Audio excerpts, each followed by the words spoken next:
Okay, I guess we will start. Good evening, everyone. Respected Dr. Mandar sir, members of the Safe Dental Updates, and dear doctors. We welcome you back for our 41st episode of Learn from Our Master series, organized by Safe Dental Updates. And it's been a beautiful journey so far. And I thank all the doctors who are attending our webinar so far and also visiting our many social media platforms like our Instagram page and our YouTube channels. And we are very humbled to see your positive feedbacks.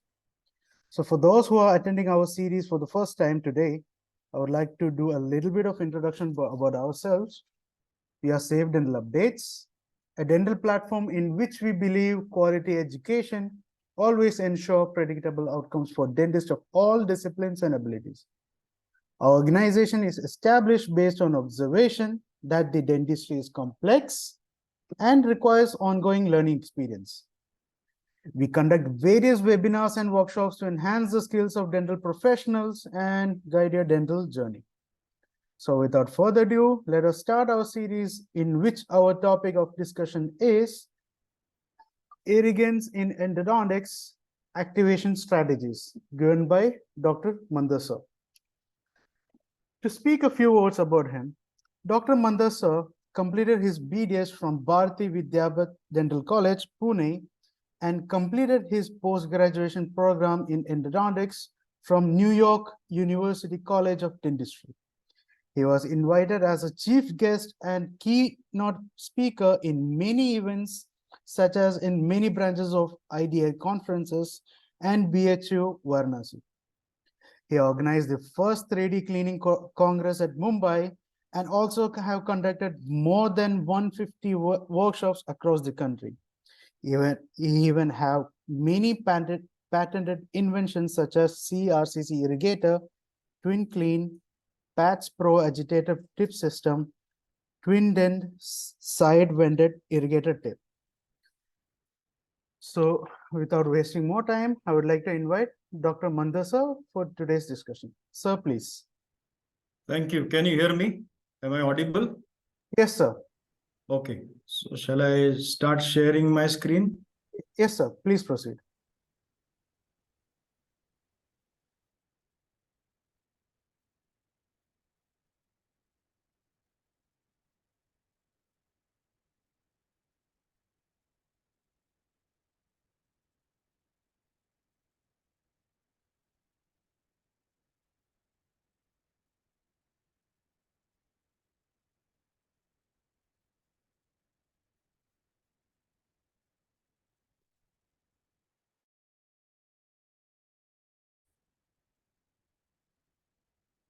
Give me a minute.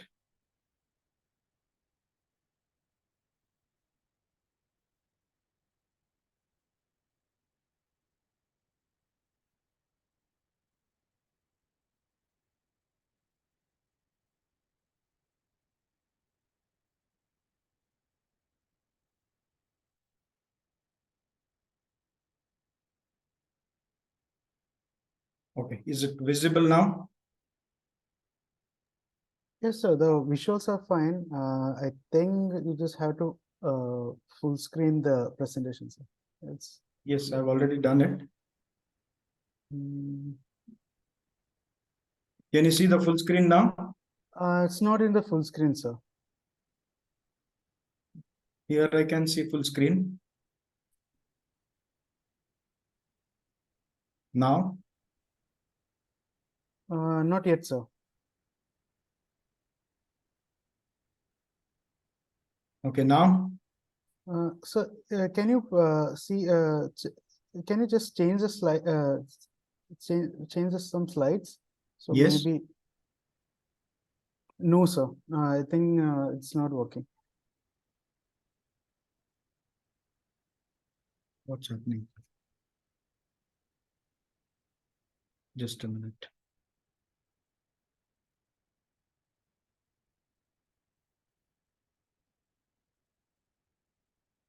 Now?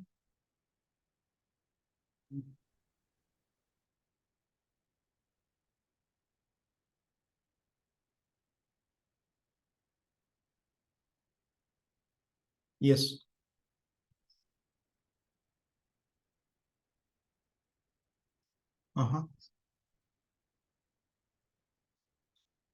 Yes, that's what I'm doing.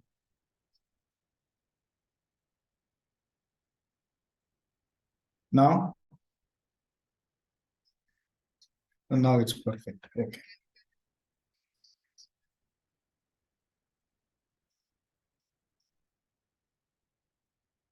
No, they are not. Wait. Yes. Okay, fine. Okay, so a very good evening to the viewers here. And thank you, Dr. Shanu. And this was long due from my side because I could not arrange the date for this particular session. And whatever I heard about this Safe Dental Updates platform is they're doing wonderful job for spreading the knowledge and helping the clinicians to reach their predictable outcome every time. Yesterday, we celebrated the World Endodontic Day. And I wish every viewer and clinician here, I hope it was a fruitful World Endodontic Day yesterday, as everybody must have performed the endodontic procedures. The topic for today has been allotted to me is the irrigants in endodontics and different strategies what we employ to get rid of the periapical infections. Now, when we start thinking about doing an endodontic procedure, we are always focused on will I reach the apex? What is the curvature in the root canal system? How difficult the case is. So most of the time, we keep on thinking about the mechanical aspects of the endodontic procedure. And now I think it is, we all have understood the importance of cleaning or disinfection of the root canal space. That is why my question is your root canal system clean? So now if you look at this iceberg effect, now we have incredible shaping ability when it comes to using the endodontic files. With the advanced metallurgy we have now, we can shape the root canal system effortlessly in less number of time. But what has done to us when we have an advantage of metallurgy is there is a debridement deficit, there is an inadequate cleaning, there is contaminated and accumulated hard tissue debris, which we fail to pay attention to.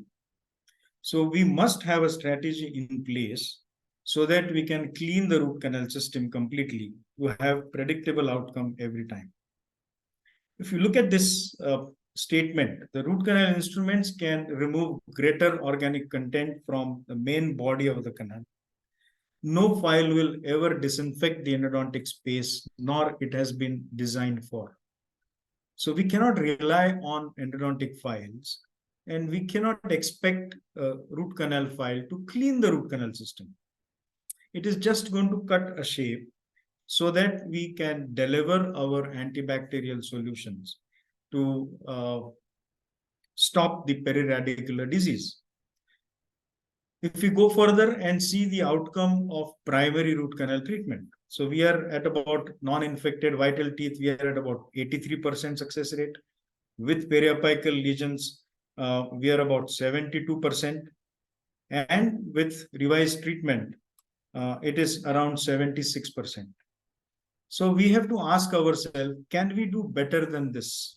Can we achieve around 100% of the time? Can we be predictable in day-to-day practice? Now, there is a practice of one visit endodontics. Now, let me be very frank and honest with you all that I am not a proponent or I do not prefer one visit endodontic treatments. Of course, there are situations where you can attempt a one visit endodontic treatment provided you satisfy all the requirements which are needed for disinfecting the root canal space. So what does this article tells us? One visit versus two visit endodontics. There were presence of biofilms in anatomical eccentricities like isthmus, pins, and lateral canals.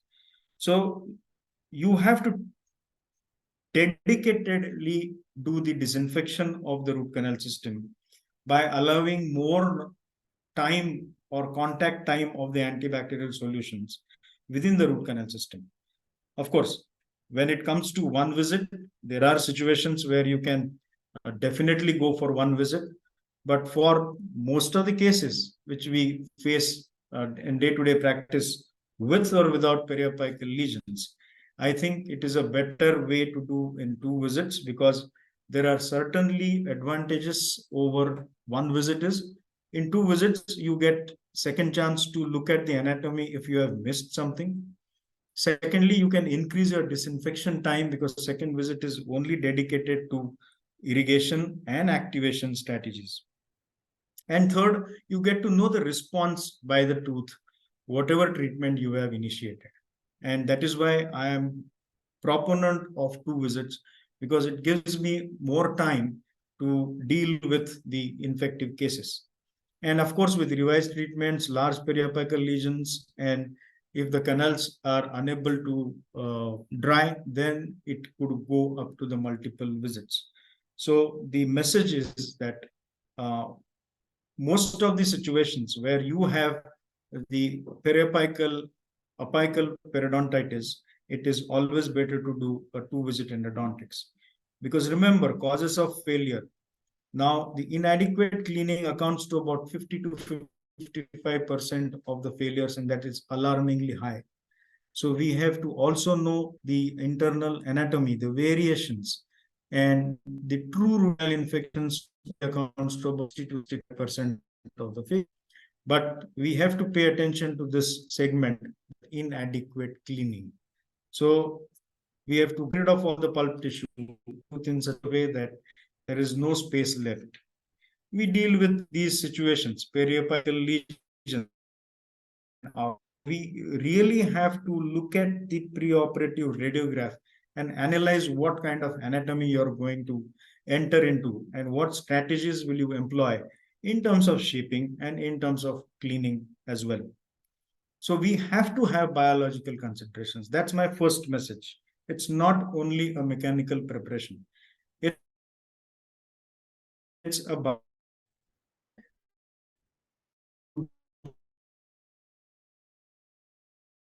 from periapical lesion and a percussion lesion to a completely new bone forming situation like this. So we have to create a healthier environment, and I'm sure tissues will respond positively 100% of the time. The problem is we don't spend more time on irrigation and disinfection. Now, when we talk about predictable endodontics, what is predictable endodontics? Now, if you look at this case, this patient had undergone a root canal treatment about 15 years back, but do not have any symptoms. Now, if you look at this quality of endodontics, there is a separated instrument, there is a ledge, there is an incomplete obturation in distal root, and there is a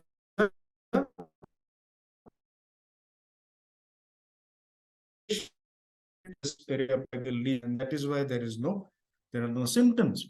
Probably the earlier attempt which was done 15 years back gave a good coronal seal.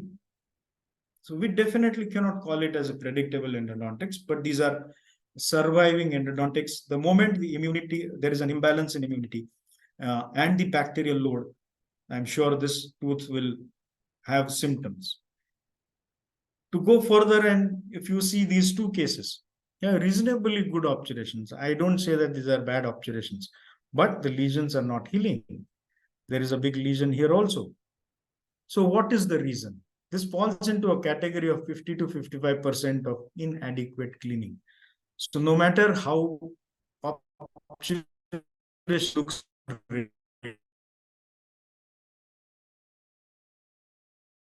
there was no lesion to start with, it should not develop. That's the predictable endodontics we are looking at. Now look at this. There are two instruments in mesial root canal system. But where is the lesion? Lesion is on the distal root. So this again tells us that separated instrument may not be a problem all the time. It's always unclean portion of the canal ahead of the instrument, or irrespective of whether there is instrument separated or not. If you leave behind debris, if you leave behind biofilms, you're bound to get periapical lesions. And then this case where you see a good obturation, but coronal seal has been broken. So if you lose the coronal seal, if you don't pay attention to your coronal seal along with the apical seal, you're going to get 100% failures. That's for sure. So coronal seal is equally important. Now, do we call this as predictable endodontics? Yes, I can call it, because it's an 11 years follow-up of a very big lesion, and which was very close to the maxillary sinus. So episectomy was out of question. So non-surgical endodontic treatment with a proper irrigation and disinfection protocol can bring these predictability into your day-to-day practice, and it's a great service to the patient. Another case here where you will see a separated instrument which was already there in the obturation. When I tried to retreat this, I pushed this instrument into the periapex. No matter I could remove it, but then there was a big transportation, which we used the repair materials, and it's again a 9-year follow where everything is stable. The lamina dura has come back. So we are the ones who have to create healthy environment, and I'm sure most of the times everyone will succeed. Now, why cleaning is important is because your files are not going to touch on all canal walls. Now, whatever you see here, the red zone is where your files have contacted. But the green zone, which accounts to about 30 to 35% of the total root canal system, is remained untouched by your files. So that is why you need to have good irrigants, good choice of irrigants rather, and some activation methods so that you impact on those areas where your root canal files will not touch. And that is why this article, and as I told you, it's 34.6% walls were untouched. And the cross section of the root canal is like this, but we are going to use files in a circular motion. So what happens to the area which is not touched by your endodontic file is full of biofilms. The isthmus between two canals is full of debris, full of tissue. And that's quite a bacterial load on the tooth, which will not allow it to heal. And that is why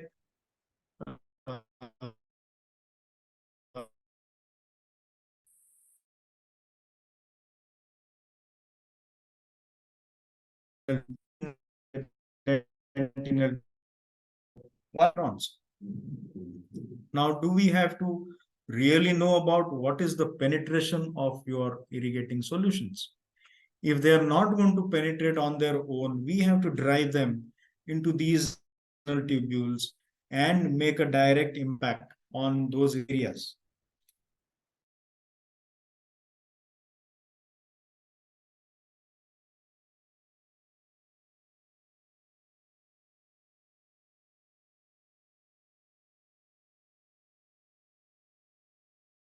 Then I made them clear to see the internal anatomy. Everywhere you will see complex anatomy. This is mesial third. Now this is an uninstrumented portion. This is going to be an uninstrumented portion. There are 4 portals of exit here. There are apical splits, but they can be managed. There are lateral canals, they can be filled. There are trifurcations and distal extensions like this, which can harbor a lot of pulp tissue. Not only pulp tissue, but biofilms in chronically infected teeth. So do we have a strategy to remove all these remnants of the pulp tissue which are necrotic and which could contribute to the periradicular disease later? And there are no straight and round canals. If you look at these images, there are extreme curvatures. There are 90-degree curvatures. So none of the root canal is straight. It is curved in some or the other plane which we cannot see. So we have to anticipate all these before you start doing an endodontic procedure in day-to-day practice, because we are clinicians and we have to know that how to tackle these curvatures, or what would be the cross section of the root, because the degree of difficulty is not curvature. Believe me, with the advanced metallurgy, with the heat treated files, we have to struggle to break the file now. We can easily reach the physiological terminus, but the real challenge is, or the degree of difficulty is, these cross sections. These are the most difficult teeth or root to treat, because your file is going to cut only in these areas. What happens to the other areas? And none of the canals are round here. And we are dealing with an endodontic file which is going to cut in a circular motion. So pay attention to degree of curvature, degree of difficulty in terms of cross section. If you look at this, the most difficult root to treat is mandibular distal root, because that is never a round or near to the round. It will always be of different shapes. Now, if you look at this distal root here, my file has only cut into this section. This portion remains, and it is very difficult to do a selective cutting when you're using rotary instrumentation. Even look at this. The cross section is like this, but file has worked only on this region. These are the different shapes. The C shape, which can harbor a lot of pulp tissue. That's a debridement challenge, what I call. And the palatal roots of maxillary molars are the difficult most roots to treat. The isthmuses, where you can see interconnecting or interconnections. Now, whenever you see a furcation lesion, expect that there will be an isthmus, because this is the area where the bacterial toxins will be deposited into the furcation lesion. So now first part, we have understood the complexity of the root canal system. Let's talk about irrigating solutions. What are the solutions available to us? So irrigation refers to using of antibacterial solutions to clean the root canal system during instrumentation. So remember, what you do during instrumentation is irrigation or cleaning. But disinfection would begin only after your master apical size preparation is finished. So cleaning and irrigation is during your instrumentation, and disinfection is without instrumentation, where you only spare your second visit probably, or spare separate time after your master apical file preparation is finished. That is called as disinfecting the endodontic space. And irrigation and cleaning is, you clean it, whatever debris has been generated by an endodontic file, you try to irrigate and you try to clean. So never mix up two things, keep it separate. And agitation would refer to mechanical enhancement of the solution, and activation will refer to enhancement of the physical and chemical properties of the solution. So there are challenges, number of challenges on our hand when we do disinfection. First is irrigating solutions, then the disinfection strategies, and we have to know whether they really work or not. We'll see. So challenges, we have uninstrumented parts of the root canal system, which we just saw. If you look at this premolar, there are about 7 to 8 portals of exit, where it can have tissue, pulp tissue, necrotic pulp tissue everywhere. Now, every dentinal tubule has a canal. I showed you that image that the bacteria can sit inside the dentinal tubules, and it can have a smear layer. Isthmus shaping cleaning, I just showed you a picture that why it is important. Then we have to dissolve the organic matter from within the main body of the canal and the lateral canals. And we have to deal with mono and multi-species biofilms in cases of the chronically infected cases. Now, if you look at this video, you will understand what I was talking about. Now, see, the file is rotating. It is not contacting on all canal walls, right? it is generating a lot of accumulated debris.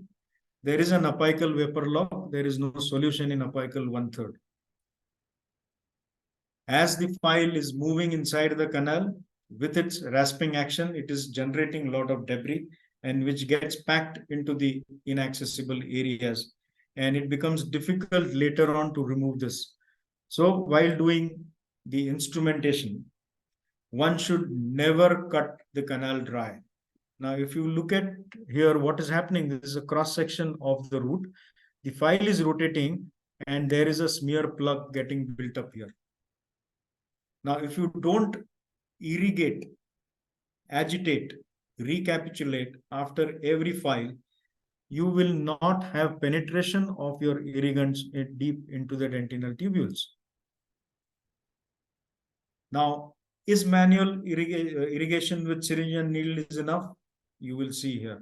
The smear plug is still there. So probably it's just a laminar flow and it will not allow the smear plugs to get dislodged. So you need some activation, some agitation so that you remove the smear plugs.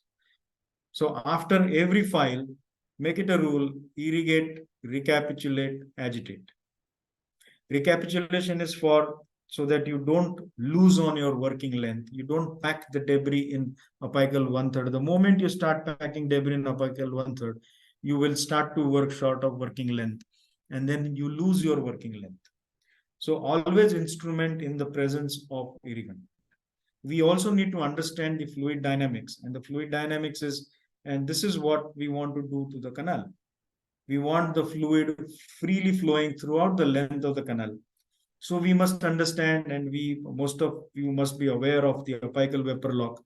And the apical vapor lock is something where the gases get trapped at the apical end. When we use sodium hypochlorite, it starts hydrolyzing the pulp tissue and it will form a lot of gases which gets trapped into the apical 1/3. So there are three ways with which you can remove. Either you can use acoustic microstreaming, you can use apical negative pressure, or you can place the irrigation needle very close to the apical, to the working length.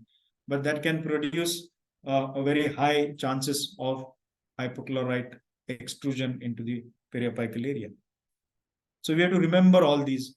And this is the diagrammatic representation of the apical vapor lock, that there is no solution in apical 1/3. So we have to make this antibacterial solution available into the critical apical 1/3 zone, which is an infective zone.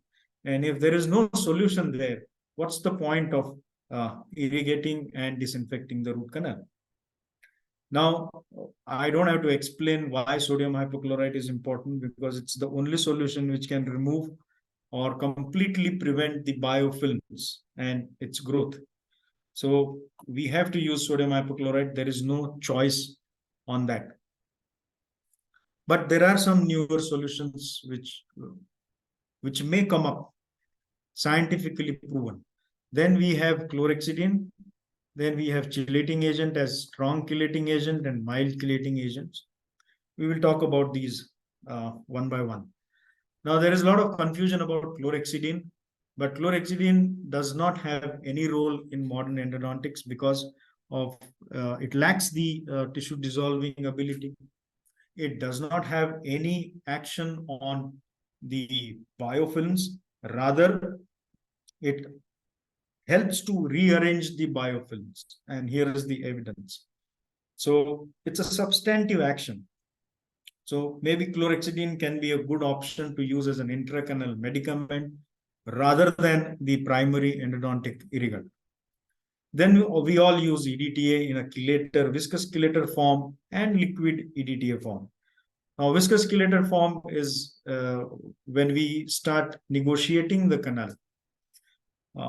We want to have a reproducible glide path. It will chelate the dentine and allows a smooth passage of our instruments.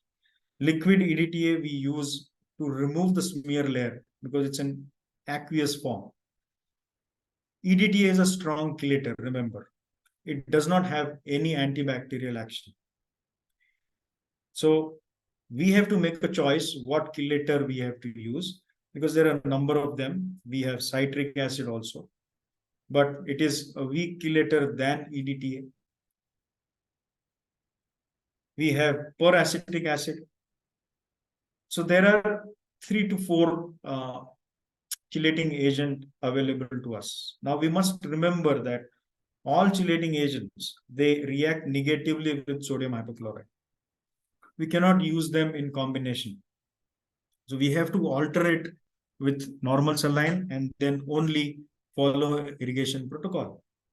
Now, when we talk about hypochlorite irrigation, there are some factors which will govern. One is the volume, then is the concentration, the refreshment, activation, and temperature. Volume, Schilder used about 39 ml of hypochlorite per visit.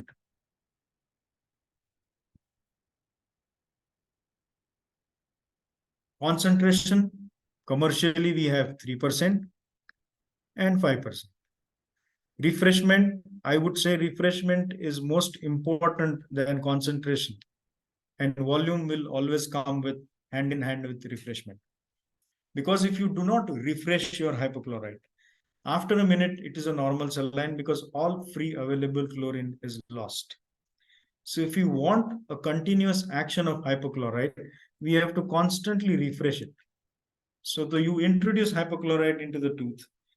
After your instrumentation, you evacuate that and introduce fresh hypochlorite so that you have a free available chlorine action going on constantly. Volume, it is always advisable to be somewhere between 15 to 20 ml per tooth per visit. Concentration, I will talk about in details. Activation, we will see. Increasing temperature is always an advantage when we heat the sodium hypochlorite. Now, older the biofilm, it will be more resistant. And hypochlorite is the only suitable agent. And remember this, disinfection needs time. We cannot be in a hurry. There has to be a stipulated time, which is about 35 to 40 minutes contact of sodium hypochlorite throughout the procedure with the root canal system. That will only allow the sufficient disinfection time which is required. Now, if you talk about antibacterial activity, 1% and 5%, there was no difference in periapical healing. So hypochlorite can kill everything at a concentration of 0.5% also. It's only about using higher concentrations for the tissue dissolution. So if you use higher concentration, you will have faster tissue dissolution, but antibacterial activity will be same even if you use 1%. Now, if you expose 5% hypochlorite or expose dentine to 5% hypochlorite for 2 hours, can you see what is the damage we are doing to the dentine? It's a collagen matrix. It really affects the flexural strength or the compressive strength. So if you see here, 1% of hypochlorite will have least effect on compressive strength.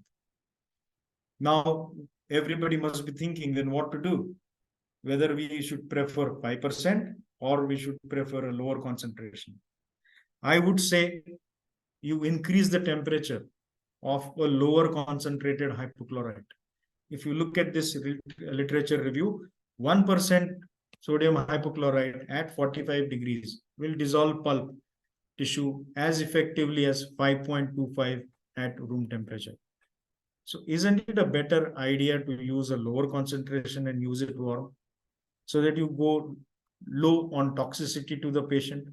You do not affect the compressive strength of the dentine. So that's a food for thought for every clinician. So what I would say in conclusion is lesser concentration, more volume, increased temperature, frequent refreshment, and activation. This would take you to a very predictable protocol when using sodium hypochlorite. So what should be the sequence? Is EDTA gel during hand instrumentation to establish the glide path. Then you give a wash of normal saline. Then you start your irrigation with hypochlorite. During rotary instrumentation, I would advise to use sodium hypochlorite as your solution to be present in the canal, because it is an excellent lubricating agent. Then you have to alternate it with normal saline before using liquid EDTA, because hypochlorite will take care of organic content, liquid EDTA will take care of inorganic content, and which will remove the smear layer. Once your instrumentation is complete, then you start disinfection with warm hypochlorite, activation or with negative pressure, 1 to 3 minutes per canal, and then a wash of normal saline. Finally, use liquid EDTA for 1 minute with activation to remove all the smear layer which may have left behind. And then last solution to go into the canal is normal saline with activation. And then you go ahead with your obturation if all other parameters fall into place. Now, there are some of these combination products, but none of them have hypochlorite because it reacts negatively with all solutions which we use. It reacts negatively with EDTA. It allows all the free available chlorine to be released. You cannot mix chlorhexidine and hypochlorite. It forms a parachloroaniline, which is a cytotoxic compound. You cannot combine hypochlorite with citric acid. It forms ions and salts, which blocks the dentinal tubules. And you cannot combine chlorhexidine with EDTA. So there was a need to search for a novel chelator, which can be combined with the sodium hypochlorite. So this is the sequence which we follow. Always select a bottle or a dispenser which has a dispensing method like this, so that you don't expose hypochlorite to the sunlight and you maintain its potency. After hypochlorite, use normal saline, use liquid EDTA, normal saline, hypochlorite, activation, normal saline, and then obturation. That is the traditional irrigation sequence or protocol we follow. But there is something called as, now if you read through these conclusions, that hypochlorite is non-negotiable. Now there is no standard protocol to remove biofilms, and that is why it led to the development of devices like sonics, ultrasonics, air sonics, and an irrigation sequence. There is definitely a complexity in choosing the irrigation sequence for a clinician. So there is a need to simplify irrigation protocol, to search for a novel chelator, combining chelator with hypochlorite. And that is the concept called as continuous chelation, and on which the twin clean, which I formulated,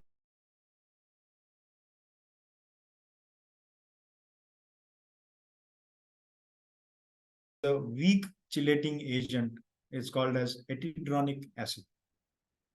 Twin clean is basically etidronic acid, which is 9% when mixed. It has a short compatibility window with hypochlorite.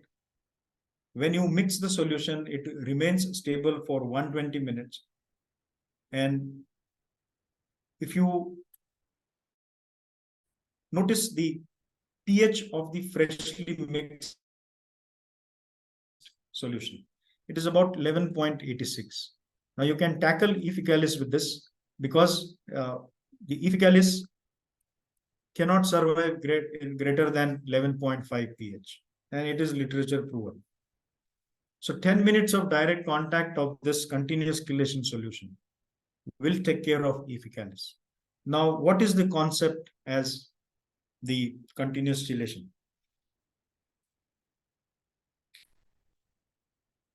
As I was told by Dr. Shanav that a lot of people are already using twin clean, because it's quite some time now it is available. It was available earlier as ChloroQuick, which was also formulated by me. That was in liquid form. Now this is in powder form. For all those who do not know about this, it is supplied in capsule forms. 0.45 gram is one capsule. You take 10 ml of 2.5% hypochlorite, break open 2 capsules, stir it well, aspirate it in the syringe, and this becomes your solution throughout the procedure. And that is why we call it as one-step irrigation solution. Advantages: since it has hypochlorite, It will have antibacterial action. It has a mild chelating agent. It is a proteolytic agent. It acts as a lubricant. Now, the difference between the conventional irrigation protocol and continuous chelation is that it will not allow any hard tissue debris to accumulate because hypochlorite has etidronic acid mixed with it. Whereas in traditional irrigation protocol, we use hypochlorite, normal saline, and EDT. So we let the smear layer build up first and then try to remove it. Since we have two solutions in one solution, it will not allow the smear layer to build up at all. And you will have better or increased penetration of your sodium hypochlorite. And there are lots in literature. I'm just showing you this slide so that if somebody wants to read further on it, it is available. There are a few studies done already wherein you can see group 3 twin clean and patch produced clearest of the dentinal tubules without any smear plugs or smear layer. So if you want to stick to a conventional irrigation protocol, which I just explained, instead of that, you can just use one solution for all your purposes. Remember one thing, if you're using twin clean, then you're not supposed to use any other chelator like EDTA gel or EDTA liquid. It has to be only one chelating agent, and that is the etidronic acid. So instead of maintaining all the inventories of all the solutions, you can opt for continuous chelation. That's a clinician's choice. It reduces your chair set time. It will clean the debris. It will clear the smear layer, and it will condition the dentin to receive the sealer. And there are lots to read about it. Now, I told you that 17% aqueous EDT is a strong chelating agent. Can you see erosive action of EDTA on the peritubular or intertubular dentin? Whereas 18% HEDP or continuous chelation, you will see that there is no smear plug, but the intertubular dentin, there are no dentinal erosions. And we really want to preserve the tooth structure, be conservative or be mild on dentin. And I started working on this in 2016, and 2020, I got the patent for this, and now it will be for 20 years. So now, since we know about irrigating solutions, how do we deliver the solution? So there is a flow phase, there is an activation phase, and there is a resting phase. So in flow phase, we should be in a position to cut a shape into the root canal. And what we should ask, what is desirable? Whether it is 4% taper or whether it is 6% taper. So I am a proponent of 6% taper because it allows you to penetrate your irrigants effortlessly into the apical 1/3, which is a critically infected zone. Now, how do we deliver? We should be using side vented needles, no bevel needles, no side cut needles because it can break at this point. And it is only 30 gauge what we are looking at now, because only 30 gauge will correspond to your 30 number ISO K5. So then only your irrigating needle would reach to 0 to 1 millimeter of working length. Now, all these days we are using, or rather we were using, the stainless steel needles. But few years back, one of my friend sent me this case of a broken needle inside the root canal. Now, the newcomers never lock the needle while irrigating inside the canal because it can break. That's a weak point. So that led to, I think it was about 3 years back, I started thinking about, and that time the Irriflex and other polymer needles were just about to introduce. And then I designed this twin dent and twin dent XL. Now this is 30 gauge, which is extra long, and this is short needle. These are 30 gauge, but has two side holes, and they are polymer based and they're tapered. Now, what is the advantage of tapered? You can push more solution effortlessly. With the parallel 30 gauge needle, whoever uses will know how much pressure it requires to throw the solution. Now here the solution is turbulent. It is not laminar. So it is not drop by drop. And it is extremely safe because they are apically blocked. And they are 30 gauge. All other polymer needles, there are practically only 2 worldwide available, but they are straight. But I made it a pre-curved so that it is easy to carry into the difficult to treat roots, like, for example, maxillary second molar, mesiobuccal. Putting a straight polymer needle into the canal would be slightly difficult. So having a pre-bend, and it has also got the depth markers. The advantage is it's a lure lock, and I also got the design patent for this, which is already registered. So coming back to the procedure, you start your irrigation right from beginning. That is from your access preparation. Incorporate a step called as access cleaning, access cavity cleaning. Now, what you're looking at here is it's hypochlorite or twin clean poured into the prepared access cavity after rubber dam isolation and pre-endodontic build-up, and agitate it with either a DG16 probe, or if you have any activator. Ultrasonics may not work here, but then you get a clear chamber to look at. You can read the dentinal map. By the time you have started using your files, you have taken care of pulp tissue, which is there in the pulp chamber or in coronal 1/3. And that's the idea. That's called as passive wait. So you allow hypochlorite to act. So without a danger of pushing the pulp tissue with your 10 number file, you have taken care of all the infected pulp tissue, which could be lying in the inaccessible areas. And once your access cleaning is done, then you start exploring for the orifices, because then hypochlorite will have a bleaching action, and it will have illuminative effect on the floor of the pulp chamber, and every dark spot could be your orifice. So that helps in identifying the orifices. Now, how do we deliver the irrigating solution? I told you about 30 gauge placed within 0 to 1 millimeter of working length. Delivery should be continuously longitudinally up and down movement, never lock the needle. Alternate use of hypochlorite and EDTA, or if you are using the continuous chelation. So for the beginners, you should always have the irrigating tip constantly moving up and down. With this, you are not blocking the backflow of the solution. If you block the backflow of the solution, it will be a forceful irrigation.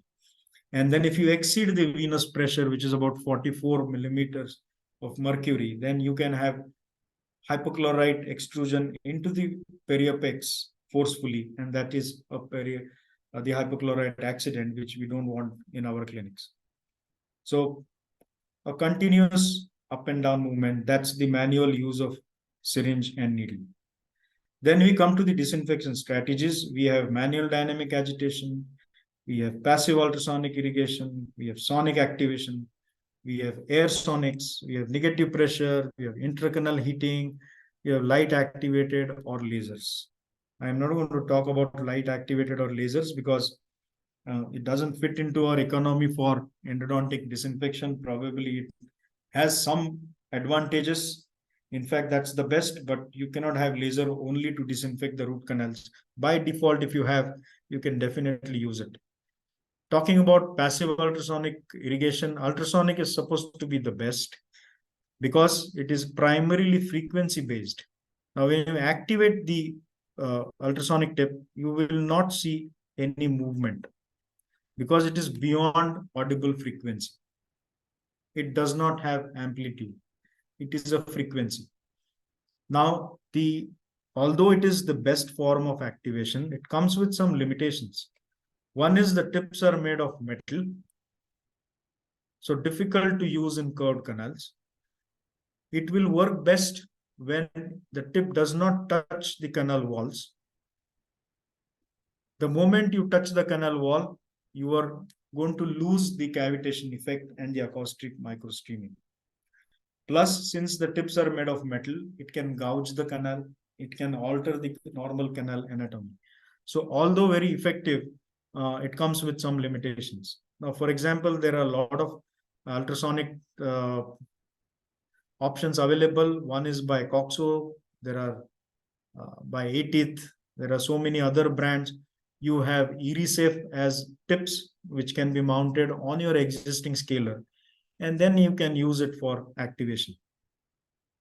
Now, in which cases I would prefer ultrasonic is the wider canals, because then I can activate the tip without contacting the canal walls, and more or less straighter canals. So you can opt for passive ultrasonic irrigation, but you have to keep these limitations in mind. How does it work? After your master apical file preparation, pour hypochlorite into the canal, flood it with the canal, and say about 1 minute to 3 minutes per canal. Now it has a frequency. So it's called as micro tsunami in the canal. It will have impact on or it will have shear stress on the canal walls, and it will get rid of all the debris and possibly have action on the biofilms. Now, looking at the limitations, we have two other options. One is sonic and then the air sonics. Now, when you talk about sonics, it is amplitude based. The commonest example is endoactivator. Now, when you activate the endoactivator tip, it is going to, you will see a movement. It's about 1 millimeter of amplitude. So when you activate that into a confined canal, then you will have lateral displacement of the solution.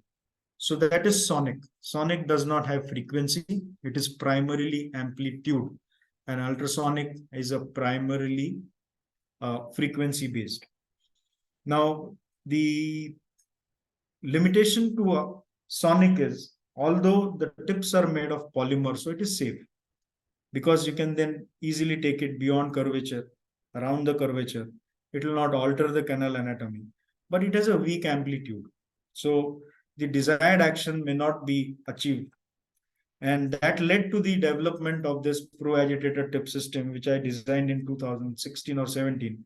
And then we slowly upgraded to a patch vario, that is variable frequency, which has an adjustable frequency. Now,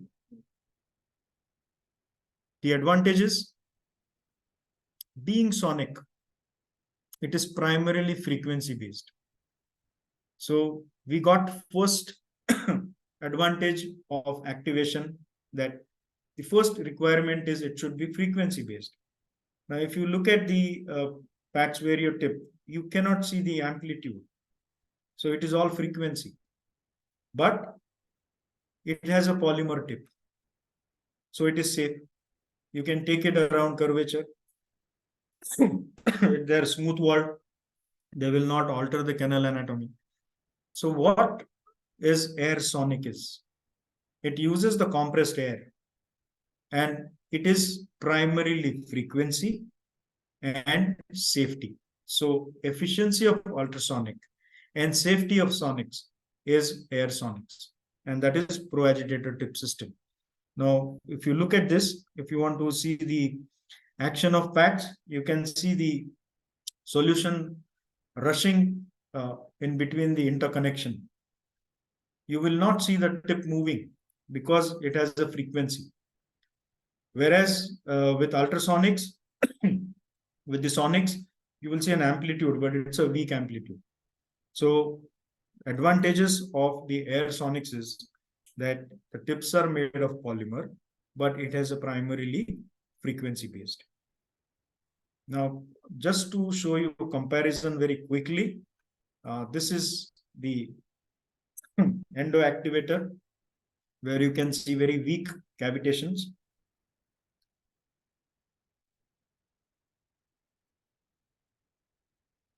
Now here you can appreciate the amplitude. So when you activate the tip, you can see it moving.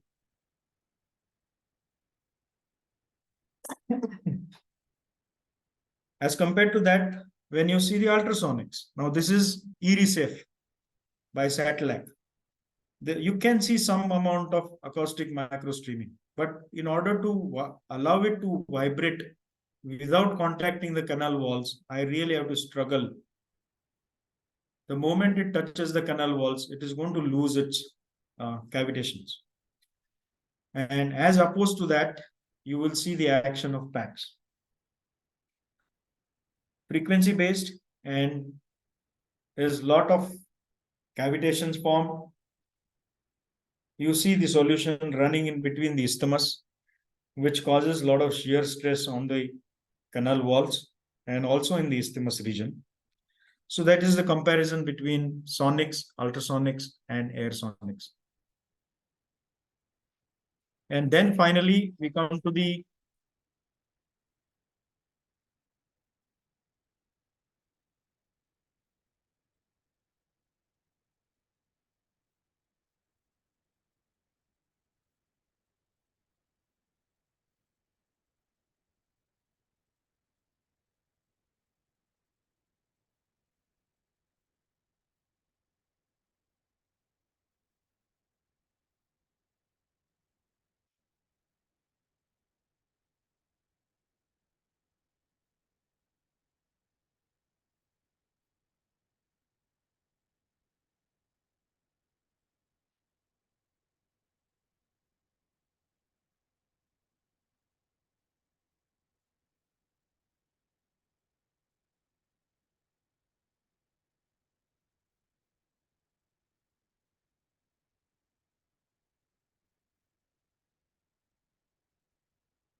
So this was the video about the CRCC.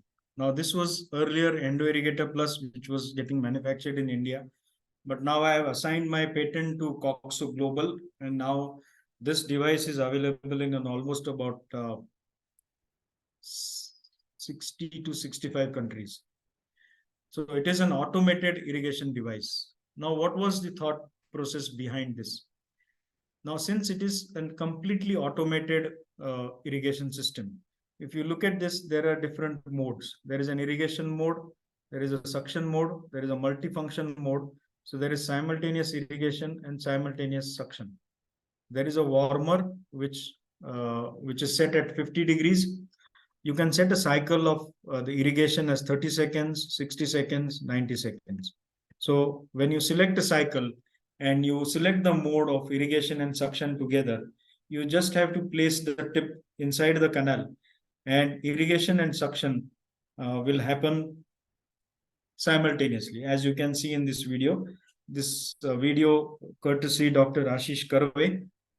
So now the positive pressure, the longer tip goes inside the canal, it irrigates the warm sodium hypochlorite, and the wider gauge needle sucks the hypochlorite.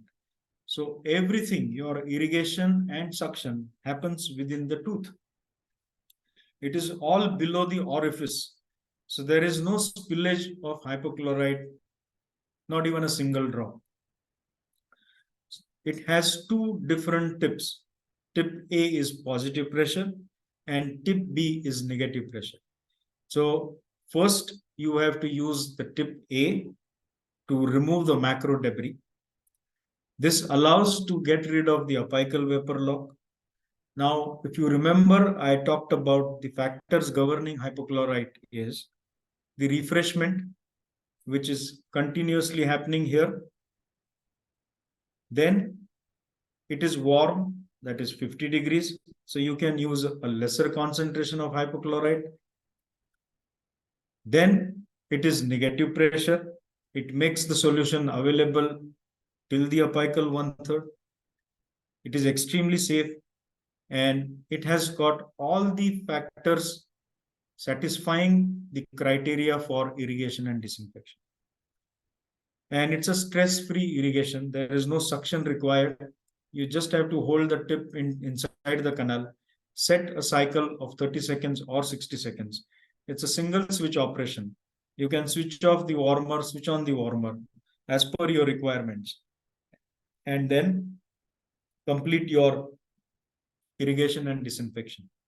Now what you're looking at is the tip B. Now this is negative pressure. Now here what is happening? The shorter needle is irrigating and the longer needle sucks at the apical 1/3. So the solution flows around the cannula and it gets evacuated from the cannula in the apical 1/3. So practically you are treating the whole length of the canal and getting rid of the apical vapor lock. That's the idea behind this CRCC irrigator. Now, if you look at this case, and this was a referred case with a missing second canal in the mandibular premolar, and we started cleaning it. If you leave behind so much of debris on the tooth, we cannot really expect pain to be disappearing. So now you can see the isthmus. You can see some infected pulp tissue there. So we need to dissolve this pulp tissue. And then we started using the CRCC. And slowly, you will see the second canal is also traced. So this is the final picture what we should be looking at. The clean isthmus and clean canals. And then you can see that white dentine and the irrigating solutions. So it's a matter of convenience. That was the case which I showed you. Another important case where we use this CRCC is, you can see an extraoral draining sinus. This is the negative pressure cannula going inside. The shorter needle irrigates, the longer needle sucks at the apex. And in a couple of months, the lesion healed, the extraoral sinus also healed. So these are just some of the cases where I want to show you that, do these strategies work? Yes, they definitely work. And where you can see a big periapical lesion, reasonably good obturation. But what was missing was the lateral canal, which was treated here, and the lesion completely heals. So these are some of the cases where you can see big periapical lesions healing over a period of time. Probably you may need multiple visits in such cases. Whenever you see a furcation lesion, you have to expect that there will be a isthmus connecting. And here you can see isthmus. First visit, patient comes with intraoral draining sinus. Second visit, the sinus disappears and the bone comes back in the furcation lesion. So when you're doing a lot of retreatments, make sure you go for CBCT if you have an facility available. Because here there is no periapical lesion seen, but on CBCT, you can see a pronounced lesion and then missed lateral canal and a missed lateral canal here, and the lesion heals. So it's all about treating that critical apical 1/3 zone and visualizing the anatomy. For simple reasons, many times we may not be able to use the rubber dam isolation. CRCC comes with an advantage of not allowing any spillage. And that was my actually first baby, which I started working in 2013. And now it is a finished product as CRCC. Intracanal heating, we can use a down pack pen to actually increase the temperature of hypochlorite intracanal. But I did one study wherein we are not in a position to increase the temperature of hypochlorite more than 61 degrees. In fact, above 60 degrees, hypochlorite is highly unstable. So it is better idea to pour warm hypochlorite directly into the canal instead of intracanal heating. But it's a matter of choice by clinician. If you feel comfortable using intracanal heating, that's also one of the way of increasing the temperature. And finally, after activation phase, you come to the resting phase and you pour hypochlorite after everything is done into the canal, and you watch out for bubbling. If there is minimal bubbling, you can consider that probably you have spent enough time and taken care of all the pulp tissue. And if there is more amount of bubbling happening, probably that indicates that there is still some amount of pulp tissue left and we need to spend more time. And then you can conclude whether we can really go ahead with obturation or not. And the last part in 5 minutes is, do these strategies really work? Clinical evidence. These are just cases. I'm just going to run through it, where you can see a big lesion here, and then it's a healed lesion. You can see a big lesion here, 2 canal premolar, the lesion heals. That's another big lesion. If you have that strategy in place, everything heals. The lamina dura comes back here. The periradicular lesion, expect that there will be more than one portal of exit, and the lesion also heals. So these are the interconnections. Now, none of my files could have gone here. It is only I was in a position to drive my irrigants into those areas and achieve these results. So if I can achieve, everybody else can do that. So distal root is the most difficult root to treat, as I told you, because it comes with a lot of variations. The maxillary palatals, where you can see maximum amount of lateral canals and apical deltas. Premolars are more intimidating and surprising. So make sure you take 3 radiographs and visualize the anatomy. Mandibular premolars, same. So every anatomy is unique. Every tooth comes with some variation. And these are just some studies which have been published on CRCC irrigator. If you want to read through, you can read it further on the continuous negative pressure irrigation. So in conclusion, continuous chelation is the future of irrigation. Volume and refreshment of the irrigant is critically important. Use of side-vented 30 gauge polymer needle is safe and effective. Do not lock the needle in the canal. Always instrument in the presence of an irrigant. Take the advantage of resting phase while doing irrigation. Activation and agitation is mandatory, whatever method you choose, but you have to be equipped with one device for activation and agitation. The choice is yours. I have explained about the advantages and disadvantages of all these strategies. And negative pressure is safer and more effective than positive pressure irrigation. And then finally, the $1,000,000 question is, how long do I irrigate? So this could be the answer for that, that there is nothing as over irrigation. You keep on spending time on irrigation and disinfection. It will only bring back predictability into your day-to-day practice. And that is why I always say that shape it fast, but clean it slow. And then you can celebrate your success rate maybe. And with this, I think we conclude on the presentation. And just a minute. Yeah. So this is my WhatsApp number.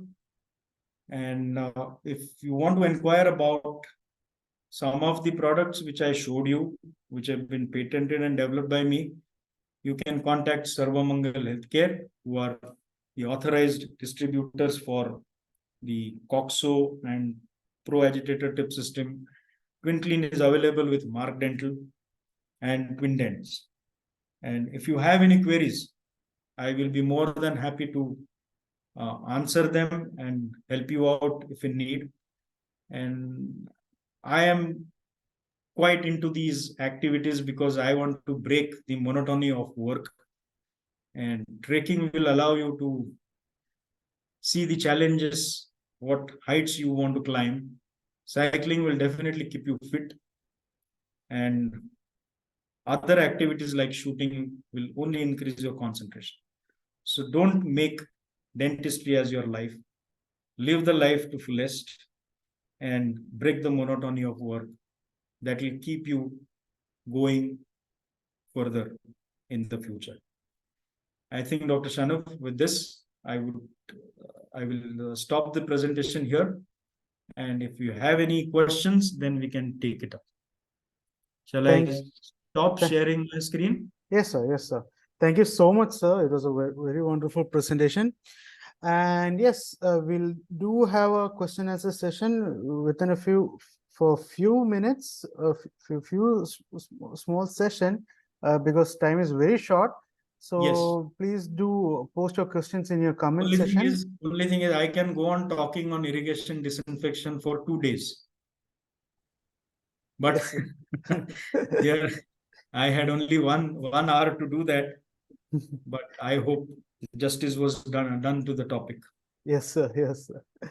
Okay, so do post your queries in the comment section. We'll try to rectify each question, and please, to be it's a honest request from every participant. Try to post the questions which is actually relevant to the topic, not I mean not relevant to that topic as well. Fine. So are you going to read out the questions or I have to read out?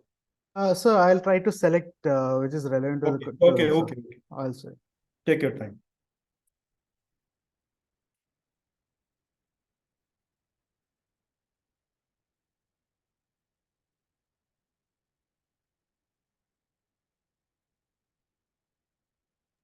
Okay, so if you have few questions, sir. So I'll Yes. read one by one. Okay. How to remove coronal pulp with hypochlorite? Coronal pulp. Yes, sir. See, when you do your access preparation after your pre-endodontic build-up and isolation, normally our uh, routine practice is we immediately start with our 10 number file and start exploring the canals. Instead of that, you pour a few drops of hypochlorite and allow 1 minute of hypochlorite action. That will dissolve the pulp tissue tags, which is there in the coronal 1/3. Not penetrate into the orifice, but where is more pulp tissue? It is more in the pulp chamber, right? So before you have taken a decision to pick up your 10 number file, you allow hypochlorite to act. And then when you evacuate that hypochlorite, most of the pulp tissue tags which are there in the pulp chamber and where your probably the access opening instruments may not have contacted, that will take care of the pulp tissue. And coronal 1/3, you actually remove it when you start using your files combined with hypochlorite. Is that right? Yes, sir. Yes, Is it sir. okay? Yes, sir. Okay. So what is your thoughts on activation with gutta percha? Is it effective or not? Yes, manual dynamic agitation is one of the method where you pour hypochlorite in the prepared canal, lock the tweezer with the selected master cone, which should be about 2 millimeters short of working length, and you start pumping the hypochlorite. That is called as manual dynamic agitation. So about 30 to 40 strokes per minute. But every manual method has some limitations. If you don't have anything, at least start using that or start doing that. Yes, sir. So any particular irrigation procedure when it comes towards treating a chronic hyperplastic pulpitis, pulp polyp cases? There is no change in irrigation protocol. Only two situations where you will not use hypochlorite directly, like profuse bleeding and frank pus. In these cases, you will have to control the bleeding, like you said in cases of pulp polyp. First, you excavate the pulp polyp, achieve hemostasis, use a lot of normal saline, and then start using hypochlorite. That's the only change. Like in cases of frank pus, you do not start using hypochlorite to start with. Use normal saline, allow the inflammatory exudate to come out, and then start using hypochlorite. Whether it is vital, whether it is non-vital, I don't change my irrigation protocol. Okay, sir. How to warm the hypo solution? There are two methods, extra canal warming, you fill the syringes with hypochlorite. You can use coffee makers, put those syringes into the coffee maker. It will make the hypochlorite warm as coffee or tea. And that is optimum we want. Second way is intracanal heating, which I just told you. And third is using CRCC, where it gets heated to 50 degrees automatically. Okay, sir. So there are a few questions regarding about the hypochlorite accidents. One of the question is that what are the chances of hypochlorite accident during activation, and any tips to reduce the chances of hypochlorite accident? For all activation purposes, whatever device you are using, the activation has to be done 1 to 2 millimeters short of working length. For ultrasonics as well as sonics as well as air sonics. But on its own, the solution cannot be pushed by activation. The solution gets pushed only by forceful irrigation. Unless you are dealing with the open apex cases, where you have to resort to using negative pressure, where you pull the irrigant and not push the irrigant. So there are less chances of hypochlorite accident while activation. Hypochlorite accidents always happen while forceful irrigation. Okay, sir. I think we'll come with the final question, and any more other questions are there, we'll try to rectify them in any social media platform. Yes. Okay, so in case of weeping canal, Yes. do we have to change any irrigating procedure? I mean, do we have to use a hypochlorite? Is there going to be any interaction with the pus? I told you, no. I just answered that in previous question. If there is frank pus, you don't start irrigating with hypochlorite straight away. First use normal saline, let all the pus ooze out, and then you start using hypochlorite. Now, after your first visit, in the second visit, if the canals are weeping, there may not be frank pus, but the canals are not getting dry. So the moment you put paper point, this again the canal gets filled up with the fluid. We call it a straw colored fluid. So in those cases, we call it as weeping canals. In that, you don't have to change your irrigation protocol. Of course, using warm hypochlorite will be beneficial, but then those situations you have to add intracanal dressing of calcium hydroxide, so that in next visit you reassess whether you are able to get the canals dry or not. If they are dry, you proceed for obturation. If they're not, follow irrigation protocol again, place calcium hydroxide, wait for 2 weeks minimum, and then reassess.